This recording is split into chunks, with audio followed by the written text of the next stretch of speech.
Reverse engineer your competitors' top content. In the previous video, I mentioned that you're going to have to mix in your original content. Now, the question that's probably on the top of your minds is, how do I know which content to produce? Well, there are two ways to do this, like I mentioned earlier in this training. You can try to figure out things on your own and engage in all sorts of experiments, or you can just simply allow your competitors to do your homework for you. I hope you can see which path is the easiest. It should be obvious. If you are sending the very best content on your niche, your original content must be at the same level or better. Otherwise, your followers are not going to take the bait. They're not going to trust your brand.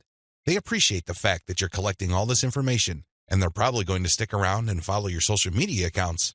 However, you can't count on them to do much of anything else. There's really no incentive for them to join your mailing list. Why should they? Your content is not that great.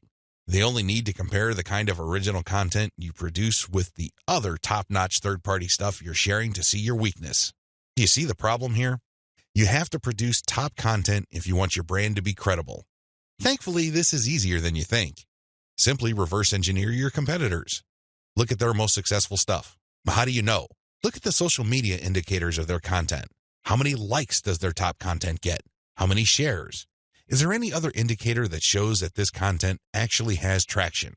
Maybe you should pay attention to the number of comments for that content. Maybe you would want to run a backlink checker on a piece of content and see how many other blogs or websites link to that piece of content.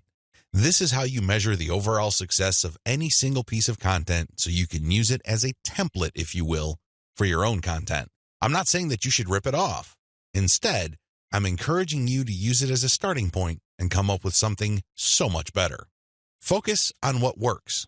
When you look at your competitors' most social pieces of content, you are basing your own original content on themes and topics that actually work. They have traction with your target audience members. You're not wasting money or time taking wild guesses. This is one of the most common mistakes social media marketers make. They think that they have the best ideas regarding hot content in their niche, so they come up with all sorts of content that they think is just plain awesome, only to fall flat on their faces. I'm telling you, for every 100 pieces of those types of original content, maybe 10 would gain any sort of respectable traction in your niche. It's too expensive, and it burns too much time. Thankfully, there is a better way. You just need to reverse engineer your competitors' most successful content. Use that as a starting point. You can adjust them. You can modify them. You can come up with your own variations. But at least you get a head start. At least you're in the ballpark when you start off. You're not just taking random shots in the dark. Learn from your own success. After you have started curating and mixing in your original content, pay attention to your statistics. They should tell you which of your content gets the most love. If you notice that a handful of your curated third-party content gets a lot of retweets, shares on Facebook, or any other indication of social media engagement, pay close attention to those pieces of content. At some level or another, they struck a nerve. They caught your audience members' attention in a very positive way.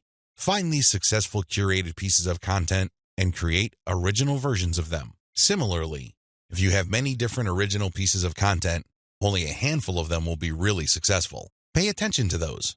Find them. Once you've identified them, create more of them. Focus on the same themes and present similar information the same way. The key here is to focus on what works and expand it and grow it. Ditch the stuff that failed. Build on your strengths. Create derivative, cross-platform variations of your most successful content. Now that you have a clear idea of how to create content that has proven traction, don't just keep reverse engineering it. While you need to continue doing that, you also have to do something else. Create derivative or cross-platform versions. For example, one particular type of blog post does well on all your social media accounts. Identify its themes, pay attention to its patterns, and come up with another blog post. See if that works. If you achieve the same level of success, you're onto something. This is not a fluke. This is not a one-time thing. You have struck on a theme that your audience members readily enjoy.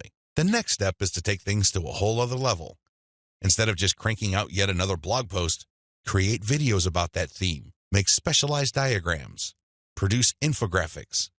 Take these materials and share them on social media platforms that specialize in those formats. For example, for blog post URLs, share them on Twitter and Facebook. For videos, share them on YouTube. For diagrams and infographics, share them on Pinterest. Drilling even deeper, Look at your hottest blog posts and strip out key questions and use these as leads or titles for tweets. Tweet the same content several times over the course of a week. Of course, don't drop it all in 1 hour, but space them out. Still, when you use the right questions, you become very visible on Twitter. Pair these with the right hashtags. The bottom line, the great thing about content curation is you save a lot of money, but you are also positioning yourself to build on your strengths. You focus on things that you're doing right and figuring them out so that you can predictably produce successful content. Now, this is not going to happen overnight. You have to keep experimenting until you find the right themes that consistently work with your audience.